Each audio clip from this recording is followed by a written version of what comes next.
Хөдөлмөрийн гавьяаны Улаан түүхийн одонд Дорнот аймгийн Политехник коллежийн 100 жилийн ой зохиож байна. Сургууль өргөжин тэлж, өсч хөгжин өнөөгийн цаг үедээ золгоход боловсролын салбарын бодлого зорилтоос гадна тус сургуульд ажиллаж хөдөлмөрлөж байсан үе үеийн эрдэмтэн багш, сургууль хүмүүжүүлэгчид, ажилтан албан хаагчид төдийгүй үе үеийн оюутан сурагчид, төгсөгчдийн уйггүй хөдөлмөр, идэвх зүтгэл, ахмадуудын алтан сургаал захиас ариун баялаг туршлага, залуу үеийг халамжлан хүмүүжүүлэх идэвхтэй үйл ажиллагаа зэрэг нь түүхэн үүрэг гүйцэтгэсэн нь дамжиггүй. Политехник коллежийн ахмадын зөвлөл нь Монгол улсад хэрэгжиж байгаа ахмад насны тухай хууль, боловсролын багц хууль болон Монголын ахмад багш нарын холбооны зорилго зорилтуудыг дэмжин үйл ажиллагаагаа явуулж байна. Ахмадын зөвлөл сургууль дээрээ байнгын үйл ажиллагааны танхимтай бөгөөд шинжлэх ухааны доктор 1, Монгол улсын гавьяат багш 3, Монгол улсын зөвлөх багш 4, магистр зэрэгтэй багш 15, нийт 75 хүний бүрэлдэхүүнтэйгээр ажиллаж байна. За бид сургуулийнхаа дэргэд ахмадын зөвлөл маань тогтмол танхимтай болсон. За энэ танхимаараа залуу хойч үеийнхэндээ залуу багш нартаа оюутан сурагчдаа нөлөөлөх, өөрснийгөө нийгэмд нөлөөлж ажиллах, өөрснөө эрүүл урт наслахын төлөө ажиллаж амьдрах гэх олон талын ажлуудыг зохион байгуулж хийж ирлээ. Манай ахмадын зөвлөл бол 7 хоног хүртэл төлөвлөгөөтэй ажилладаг. 7 хоног бүрийн 3 дахь өдөр бол ахмадын зөвлөлийг өөрснөө цугладаг. Сайн дураараа ирж цугладаг. Тэгээд эндээс авид дараагийн 3 дахь өдөр хүртэл ямар ажил зохион байгуулах гэдгээ төлөвлөж ярьдаг. Алдар түүхтэй энэ сургуулийн түүхэн үйл явдалтай холбоотой зүйл бол ахмадууд байдаг. Энэ сургуулийн ахмадууд бол зөвхөн ахмадуудын нэрийн дор байдаг боловч энэ сургуулийн үйл ажиллагаа ялангуяа залуу багш нар ажилчин албан хаагчдыг өөрсдийнхөө арга туршлагаараа хүмүүжүүлэх, тэдэд санал зөвлөгөө өгөх талаар их ажил хийдэг. Энэ дотор ордог гол ажлын нэг бол залуу багш нарыг яаж хүмүүжүүлэх вэ? Эдгээр сургалт хүмүүжлийн ажлыг яаж явуулах вэ? Бид ахмад гэдэг хөлөөж игээ зүгээр суугаад байж болохгүй. Тийм учраас энэ шинээр хийж байгаа 2-3 жил багшилж байгаа багш нарын донд бид хүмүүжлийн ажил, сургалтын ажлыг яаж явуулах гэдэг талаар тусгай хуваарийн дагуу ажилладаг. Ялангуяа төрөл бүрийн мэргэжилтэн төгсгдөг энэ сургуульд төрөл бүрийн мэргэжилттэй шин залуу дөнгөж саяхан сургуульд төгссөн оюутан ширээнээс гарсан багш, залуу багш нар ирдэг. Одоо манай багш нар бол бүгд залуу хүүхдүүд байгаа. Тэгэхээр эднэрд бид ахмад багш нар бид нэр туслах хэрэгтэй.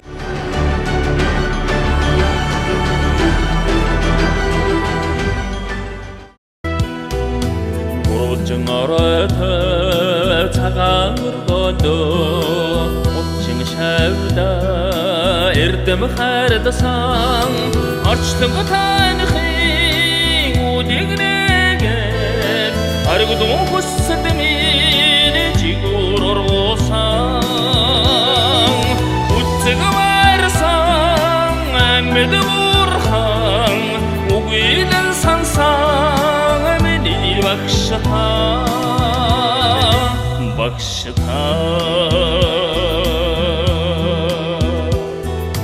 тасалсан хичээд минь мөрдөгч байсан таталсан бичгэнд минь зөвдөгч болсон шөнийн зүүдэндээ чи биднийг айлгсан шүлгийн нэгэн миний багшата үцэг варсан амьд уурхан үгүйдэн сансан миний багшата.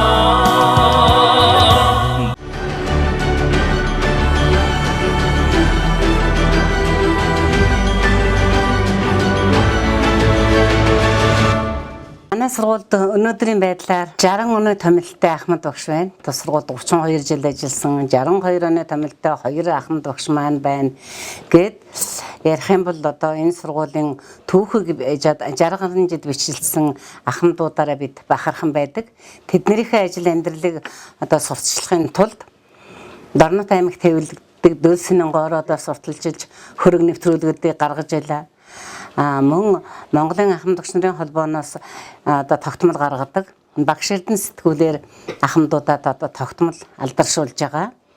Энд бол Монголын ахмад багш нарын холбооноос зарладаг бүтээлч багш, шилдэг зөвлөл гэсэн одоо болонгуудад бид нэр бүтээлч багш нараа, бүдэн шууны аж ахуй эрхэлдэг чадраа багшигаа, газар тариалангийн талаар одоо Дорнот аймагт сурагч багшаар ажилладаг Наран гэрэл багшигаа, мөнгөн хуримтлын бүлгийн ажлыг Дорнот аймгийн салбар зөвлөл их сайн зохион байгуулдаг юм байгаа. Тэгээд тэр хүний туршлагыг за мөн хичээл хүмүүжил эрхэлсэн одоо сүүлдээ сургалтын менежерээр ажиллаж исэн тус сургууль 34 жил багшилсан биофизик мэрэгжилтэй оюун ханд багшаа сурталчлах, малын эмч багш, инх жаргал багшигаа сурталчлах, бүтээлч багшийн одоо улсын уралдаанд 3 дугаар байр эзэлсэн мөнгө цэцэг багшигаа сурталчлах, шилдэг багш Бацаргийгоо сурталчлах гээд бид олон ажлуудыг хийж яасан 100 жилдээ бэлэг барьж байна. За манай сургуулийн одоо энэ ахмадуудын дотор өнөөдөр 3 гавьяат 14 магистр байгаа. Тэргээрээ бид одоо өнгөрсөн жилийн ном хийгээд хэвлээд энэнийг одоо залуу хойч үеийнхэндээ залуу багш нарт мэрэгжлийн одоо ур чадвараа дээшлүүлж байгаа сургууч багш нарт одоо гарын авлага болгох зорилгоор энийг хэвлүүлсэн байгаа. За ахмад багш нар маань нийгмийн амьдралд маш их идэвхтэй оролцдог. Оргийн бичиг. За оюун ханд багш маань нийгмийн төрийн бас байгууллагуудын Дорнот аймгийн зөвлөлийн тэргүүлэгч, Наран гэрэл багш маань мөнгөн хуримтлан бүлгийн салбар зөвлөлийн тэргүүн, Дорнот аймгийн хүүхэд залуучуудын төсөл, мөн хүүхэд залуучуудын аз жаргал төвийн тэргүүнээр ажиллаж тэнд сургагч багшаар ажилладаг Орос хэлний Гант Туяа багш гэдэг ингээд нийгэмд одоо ахмад багш, ахмадын оролцоог одоо бид манглайлан ажиллаж байна гэж ойлгодог. Мөн эрүүл мэндийнхээ талаар бид нар маш олон төрлийн ажлуудыг ахмадуудынхаа дунд зохион байгуулж байгаа. 3 жил дараалан өвлийн амралтанд ахмадуудаа 10 хүнийг амрааж байлаа. Өдрийн эмчилгээгээр 5 дахь жилдээ бид одоо Баян бүрд эмнэлэгтэй бэрээтэй өдрийн эмчилгээнд оруулдаг. Аршаан соёлд одоо өнгөрсөн жил бид Түнхэлд явсан байгаа. Далияганд явах гэх жишээний олон төрлийн ажлыг хийж байна. Эрүүл мэндийн сургалтын ажлыг мөн энэ дээрээ зохион байгуулдаг. Сургуулийнхаа эмчтэй хамтран ажил, сургуулийн эмчтэй анхан шатны эрүүл мэндийн судалгаа гаргаад төрөн дээрсээ үндэслээд бид нэр одоо даралтаа үзүүлэх, коктейл уух гэдэг ингээд одоо боломжийнхаа хэрээр бид нэр эрүүл мэндэд сайхан хөрөнгө оруулж өөрсний хэр хэмжээнд хөдөлмөрлцгөөж байна. Ерөнхийлөгчийн тэрбум мод хөтөлбөрийн хэмжээнд Дорнот аймагт явагдаж байгаа ахмадууд бол ахмадын төгөл одоо юу яасан хийж байгаа. Олон ахмадууд одоо тэнд мод тарьж багууд ажилладаг бол манайх одоо байгууллагуудын дэргэдэг ахмадын зөвлөлөөгөөр ээлж бас тэнд хамтран ажилладаг. Одоо энэ 5 сард бас тэнд ажиллагаа явуулж мод тарих, сүйдрвч тэнд байгуулж өгөх гэдэг ингээд ажлуудыг хийж байна.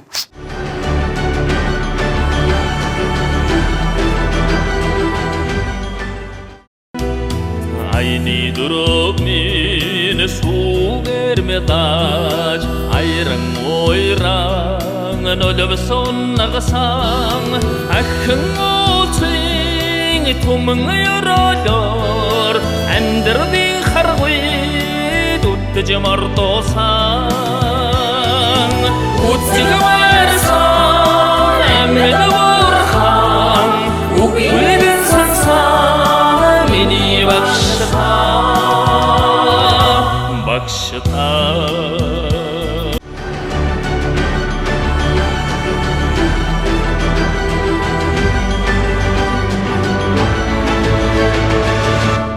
манай сургуулийн анхны ахмадын зөвлөлийн дарга Тавг багш маань миний хажуу сууж байна. Тавг багш маань эсийн дараагаар нь агроном багш Наран гэрэл байсан. Одоо дараа нь би аваад ажиллаж байна.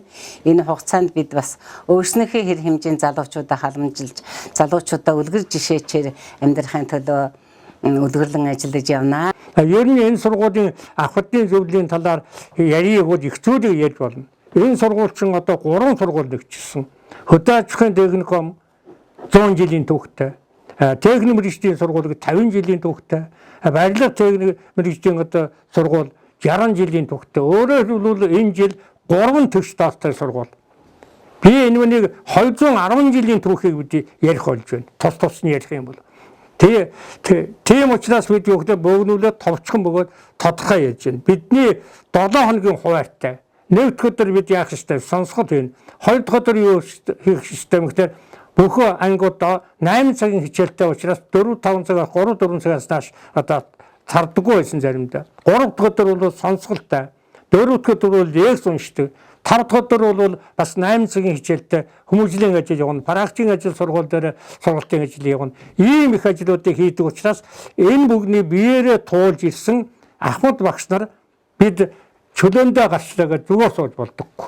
Ялангуяа манай ахмадын зөвлөл бол аймагт үтчийл хороо хорин аймагт үтчийл улсад тэргүүний хэмжээнд явж байгаа бид нар бол. Саяхан одоо өнгөрсөн жил улсын хэмжээгээр боловсролын байгууллагын сургуулиудын тийм ээ ахмад багш нарын зөвлөгөөн уулзалт одоо тэмцээн боллоо. Тийм ээ. Тэгээ энд манай сургуулиас 10 гаруй одоо ахмад багш нар явсан. Тэнд очиад бид нэр 2 дугаар ажил цомоор одоо шагнагдсан. Ийм түүхэн үйл явдлуудыг одоо бид нэрлэдэг. Ялангуяа манай сургуулийн ахмадын зөвлөл болвол энэ аймагтаа бол тэргүүн байрыг гэж хэлж байгаа. Бусад одоо байгууллагын ингээд үлгэр жишээ болдог. Тэнд одоо манай ахмадын зөвлөлөөс одоо зөвлөлийн арга зуршлыг судалдаг, энэ дээр ийддэг. Бид нар чинь тэр байтугай ургийн бичгийн тухай хүртэл одоо анхудаа бид гаргаж одоо явуулж байсан. Тэгээд ахмадууд сургуульдаа тусалгаасаа гадна тэр багт хороо хоринд өөр ингэсэн одоо хашаа хороондоо бид нар одоо нонгоо тарьдаг, дахиа үржүүлдэг, гахаа одоо дахиа одоо үржүүлж байна.